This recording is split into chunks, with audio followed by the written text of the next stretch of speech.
ring a protection build, you know, in the safe lane, and Weehaw, obviously, everybody knows him for the Meepo. I think I'm like 0-3 against this guy in solo queue when he picks it. Yeah, definitely a big comfort hero for him. Can you talk about why the Meepo would be a very strong last pick against Fnatic's like such heavy intel lineup? I mean, it's a good split pusher, and when it comes to team fights, they needed something to be able to burst, but at the same time, it is really fragile, and this is kind of just two lineups that really rely on snowballing. Yeah. Like, it's very rare that you see this where one team is usually going for one strat, the other is like trying to hit a mid-game timing, but both teams kind of really heavily rely on being able to win the laning phase and go out of that, just because heroes like Necro and Meepo are pretty greedy, and at the same time Fnatic has a really greedy draft with picked like 4 ints into a Nyx assassin. I don't think that has to be explained too much. Yeah, Weehaw, okay, so he's going to be playing the mid Meepo. Hold up here. Ohio's going to be caught here, it looks like. The kinetic field is going to be able to block out Puppey and Pylidide's pursuit, and he'll live with just 4.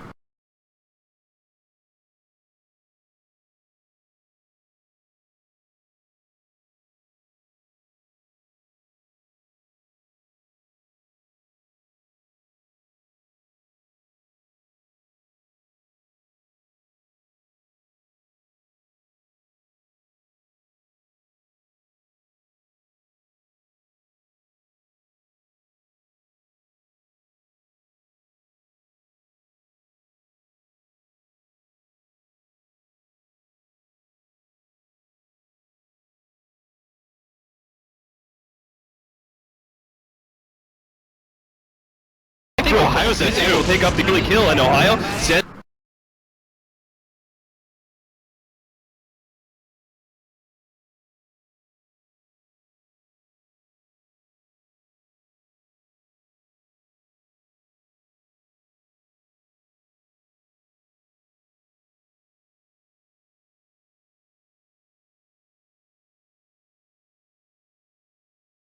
he's being charged up, he's taking so many tower shots. Pylai, I think they're just stuck here. It's going to be a 2-man death as eventually the Spirit Breaker is going to make his way in. They got to get out of here eventually, but they only have one Tango to work with. They're going to try and go for the tree block. They get it. They kill the tree. The Necropulse goes out. Net finally makes his way in. Goes straight for Pylai. Pylai is actually living though, and Net's going to be forced back. Unbelievable. Secret actually get away. What an innovative use of the tether to be able to break that one last tree that was blocking them from being able to escape from the side and do escape as a trio. What a dive from Secret. That was, you really have to appreciate that more, because that was so surreal. It was like watching 3 Bambos play at once. They're just like all committed for a dive. They knew the Spirit Breaker was coming. They're like, alright, we've got 1 Tango, we've got 4 trees, how do we make this work? Yep. They're just like, okay, you fall really far back, the Spirit Breaker's coming. Like, they saw him coming too. Yeah, so they knew they were on a clock, and they had to like really quickly think of a scenario. Yeah,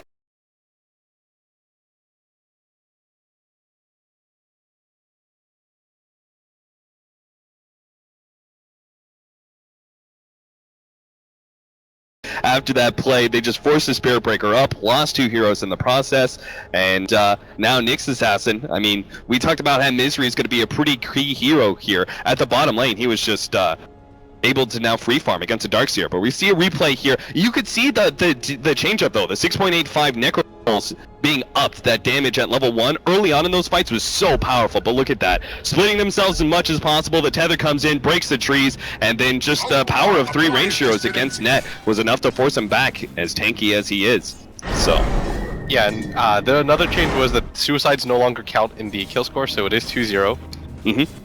And we lost both Ohio and Leshrac, and so that top lane has already gone really well for Secret so far, and they needed it to, because if you run this aggressive tri-lane, they don't really have any disables, but they're still making it work just through the pure power of their dive so far. Yeah. And we're seeing even in this mid lane, things are going okay, because Weehaw will always have one of the Meepos available to work with.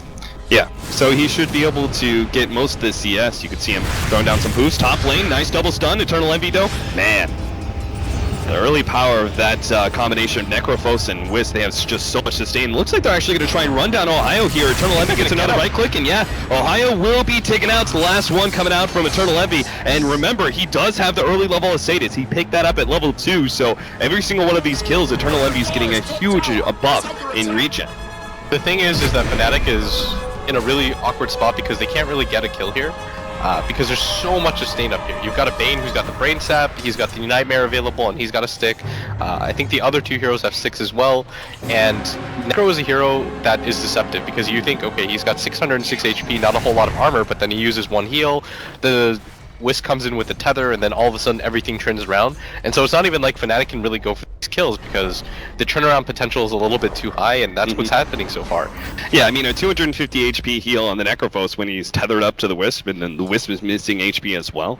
It's a pretty absurd amount of sustain coming out. Fnatic right now, a little interesting, Fnatic are still keeping net in the bottom lane. Is it really necessary for them to keep that much pressure on Misery, or is it more the fact that they feel like they can't even bring the Spirit Breaker up to this top lane to win it?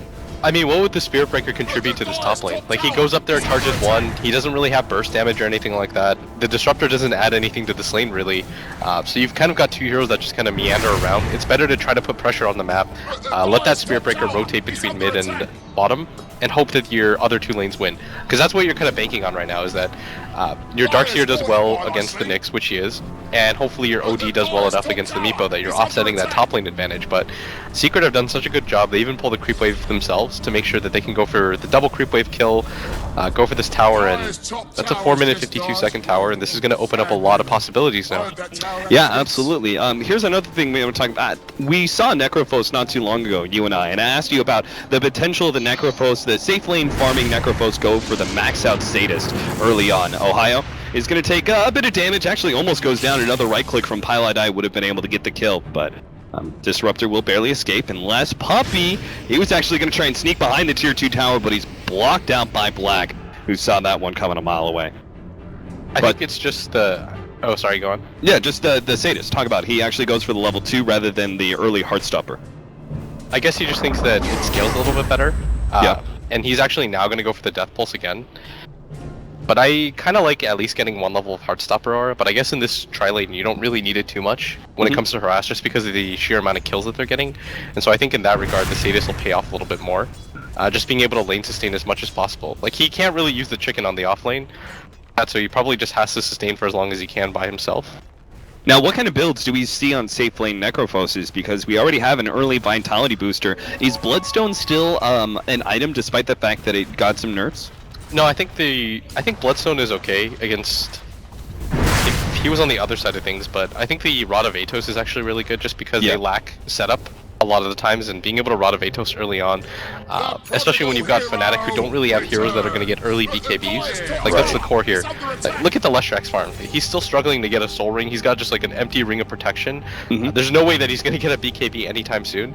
But if you're Eternal Envy and you've got like a sub 12-13 minute Rod of Atos, how do you actually counter that? Yeah, now you've got some like super long range initiation that isn't based solely off of the Nyx Assassin, who can be a little bit iffy on initiation. Obviously the Meepo is going to come in as an initiator later on into the game, but you still have to wait for the full Aghanim Scepter Blink Dagger build. DJ is going to be caught here. They managed to land the Impale very nicely. The Ensnare goes out, and boom boom boom, Weehaw picks up the first kill for himself. And that was the weak part of Secret's lineup so far, is that this safe lane Nyx was kind of getting bullied a lot by that Darkseer.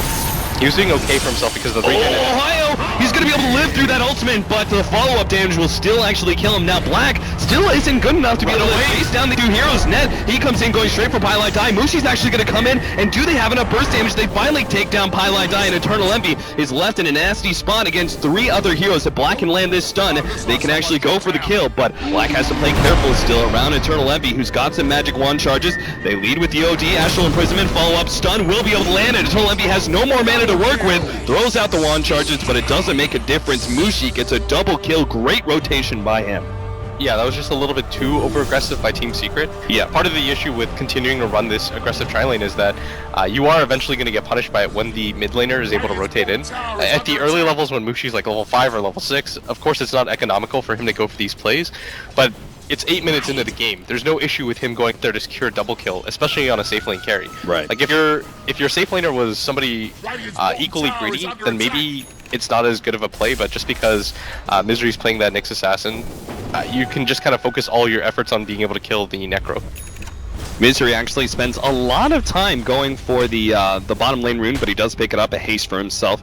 Actually stacks a lot of golden experience to the tower, and also some tower damage. Is already down to half AP, but He figures the sustain offered by a full bottle refill, I guess, makes it worth it, and who knows where that haste was going to be able to come in handy. He already has the TP scroll ready to respond to any sort of aggression in the mid or top lane.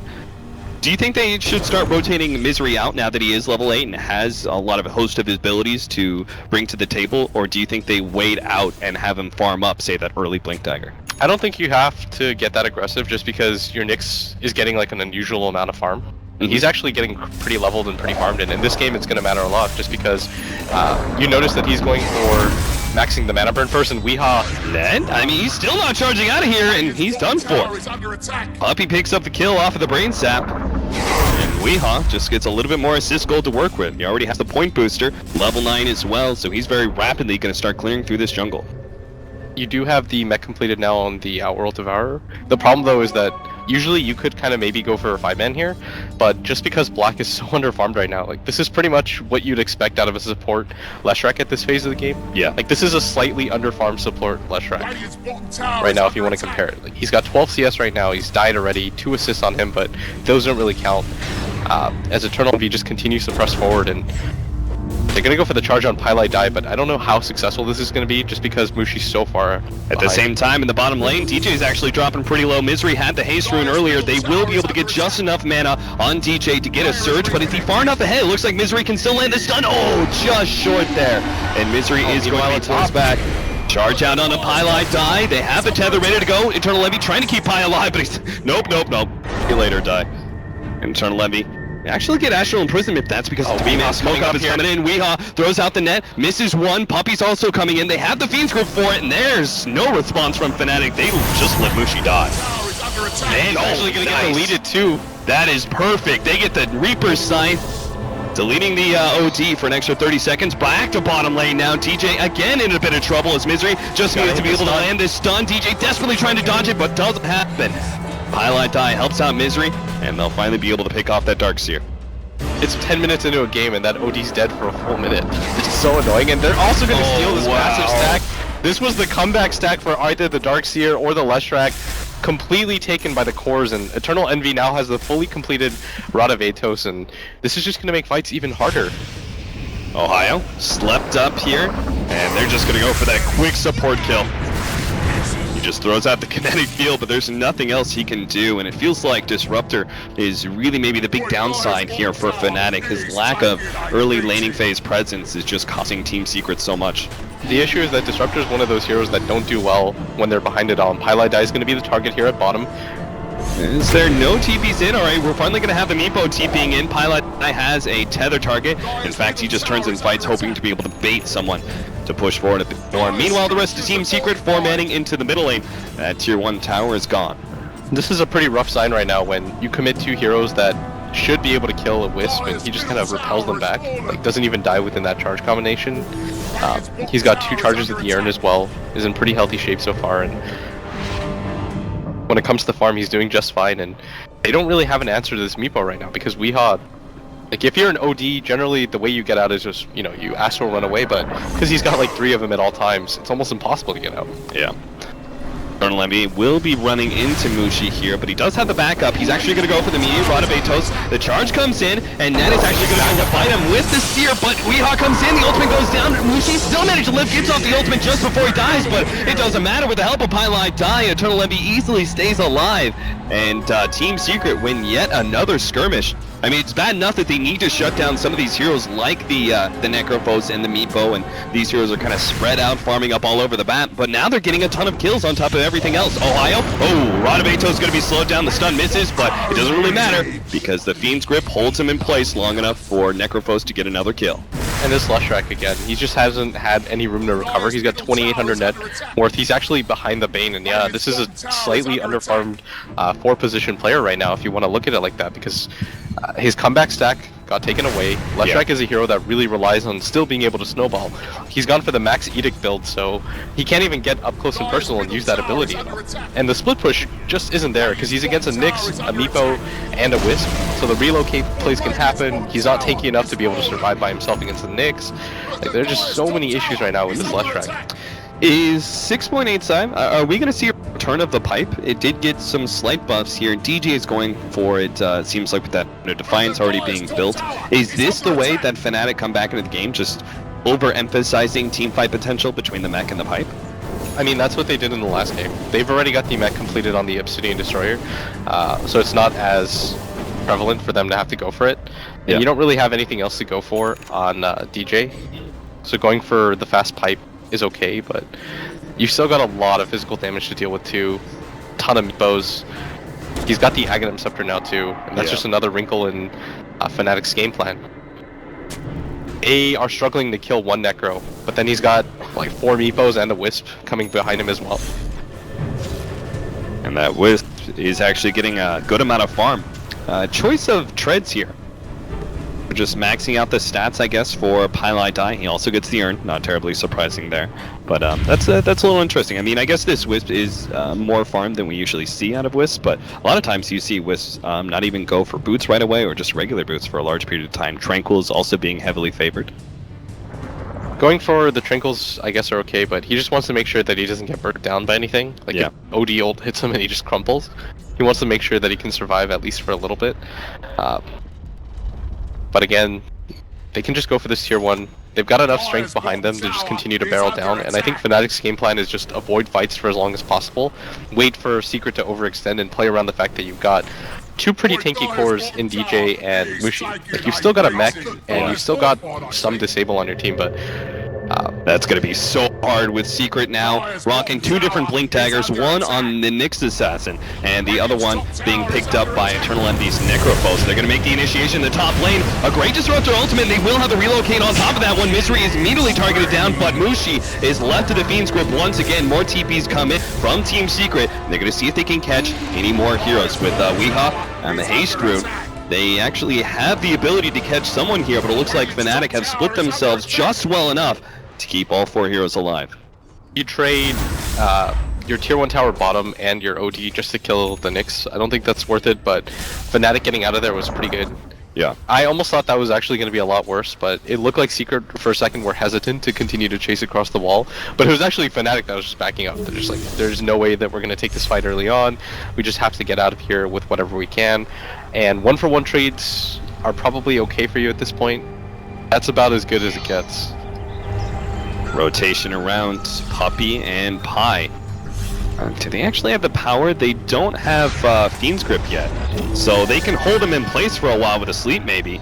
And see if they can center up. The urn is taking him down. If they get another brain sap, DJ is definitely dead. He doesn't have a TP yet for another 20 seconds. And he's just going to be hit by the balls constantly until Pylai Die gets a dominating streak. That is the worst sign in the world if you're a Fnatic fan. A Wisp with a spree at all is a bit absurd. And he's going to get the pretty fast Glimmer Cape too. Like, this is a Pylai Die that I thought was going to be pretty underfarmed, especially since Puppey's going for this mech, and it's actually going to be Secret that are just going to go for the Death Ball.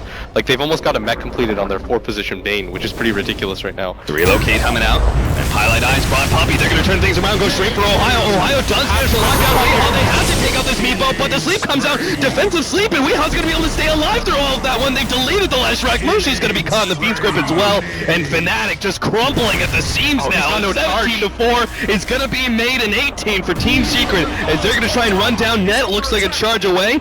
And he gets some distance, but he's heading over to Pylai Die. Pylai Die, he's like, fight me, I've got an urn, I've got the balls, let's go, big boy. Unstoppable spree from Pylai Die. That's like the weirdest situation where you run away from a Necro and it's even scarier to run into a Wisp right now. Yep. And he's actually just got the fully completed Glimmer Cape now, and Secret realized the advantage that they have is near insurmountable. There's not a huge game-changing spell anymore in the game aside from the Darkseer, but he's pretty underleveled right now. Does have the max vacuum wall, but he doesn't even have follow-up, and everyone's just going to filter in. DJ's going to go down, and there goes your last being able to get some sort of wombo combo off, and with OD not having his ultimate anymore either, that 105-second cooldown is such a killer. The Wisp is going to just keep everyone healthy, and once the Meepo comes back up here, I don't really know how they continue to hold. Yeah, and the fact that Puppey, the Bane, has arcane boots as well as a mech is probably one of the more frustrating signs for Fnatic. Eternal Envy does have another 2,400 golds. Let's talk about Necrophos builds a little bit more once you have that. I really love the choice of the Blink Dagger on Eternal Envy, but you probably need to start standing up now. At what point does Octarine Core become a focus item for you? Because I'm sure that's got to be big powerhouses for him. It's okay. He's actually going to go for... Looks like, is that a Veil? Yeah, he goes for the Veil. A lot of players have actually been experimenting around with the Veil a bit more. I think it makes sense when you see a pipe coming out outside of Fnatic, and so much of your damage is centered around magic damage. Sure. So being able to negate the pipe, or at least a large effect of it, is going to be pretty helpful. Going for the Aghanim Scepter this game isn't as necessary anymore, just because you're in such a strong position right now that it's not necessary to delete somebody. Yeah. As you can see, Team Secret really shouldn't have a problem dealing with this next objective. The rest of Fnatic really spread out. I like that they're going for the Roshan instead of just immediately going and squaring up for that tier 2 tower at bottom. Yeah. But Fnatic are just going to use this time to try to split up the map, farm as much as they can.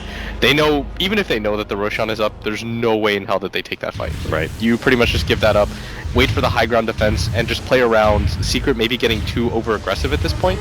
Like, a lot of times teams might go for the smoke, but it's actually going to be Secret that are going to go for the smoke, try to get aggressive. And yeah, quick pick off. Misery is going to finish him off with a blink in, mana burn, and Disruptor. Definitely one of the more dangerous heroes when it comes to pushing uphill. The problem's going to be, it's probably a first world problem if at best, but Disruptor has a very low death timer this early on to the game, so they're actually going to go for a relocate. At top, Misery is going to try and catch him out. Look at DJ, they have the ultimate from the Necrophos. Bye-bye DJ, down for 75 seconds now, and have caught the OT as well with Weehaw sneaking in through the back door. Will be able to get another one, 22-4, 20 minutes in, over a kill a minute for Team Secret. And Eternal Envy's really not slowing down. Brought back to that middle lane, tries to catch the Leshrac, but without vision, won't be able to set straight. I mean, this is just a much more coordinated Secret this time around. It really feels like everybody understands the game plan. Everybody knows where they're supposed to be. I felt like in the first game that they played, they might have gone a little bit too overconfident with the start that they had, and things started to slip a little bit. But this game, they're pretty focused. They understand without the darks here. Again, that's the hero that's been kind of keeping them in the game. The vacuum wall is always pretty scary, but with that down, there's not a whole lot that they have to worry about. And nice double jump! Weehaw's gonna be able to pop the Disruptor. Unfortunately, hit by the ultimate, but doesn't mean much. You still got so much to stay in the mech. The Necropulses come out, and even Highlight Die ready to go with the tether at any point. So this is going to be a tier 3 tower dropping. Fnatic, I'm not even sure if you try and contest this with only 3 heroes up. Seems like just a game loser. Nah, you pretty much have to give up the racks and hope for the next fight though. I don't really think Fnatic can afford to just give up 2 sets of racks without fighting. Right. The next rack, when you have all 5 heroes up, you've got most of your abilities up at the same time. Wall's about to crush, then you 100% take the fight, and if you lose it at that point, you pretty much just have to call the game. Pilot Eye's like, I like your pipe choice. I'll go ahead and pick one up for myself. Straight to Defiance, already completed pipe. And Team Secret gonna force a round 2. Misery on the front lines, they get the charge on, right on through to Puppy. They're gonna try and pop him immediately. Right to the wall, but is that going to be enough? DJ makes the biggest of plays, but it doesn't seem to matter. Fnatic are still being run straight back to their fountain. Net's gonna be caught by this Fiend Script. Charges right on through, hits Eternal Envy. Doesn't have that ultimate anymore, but looks like they'll still catch Mushi as well as Net surrounding these heroes. And Fnatic, they know it's all over. If you can't get it with a 5-man vacuum wall like that from DJ, then you're never gonna win a fight. You pretty much just had to try at least that one time to go for it, and again, if it doesn't work out, this Meepo was pretty insane. Yeah. Like, he just kind of ran in, nobody could really stop him. You disrupt one, he's like, okay, well, there's 4 more of me. And so Fnatic may have to think about start banning away some of those signature heroes like Weehaw's Meepo. But a rough time for Fnatic in Game 2. What an upset.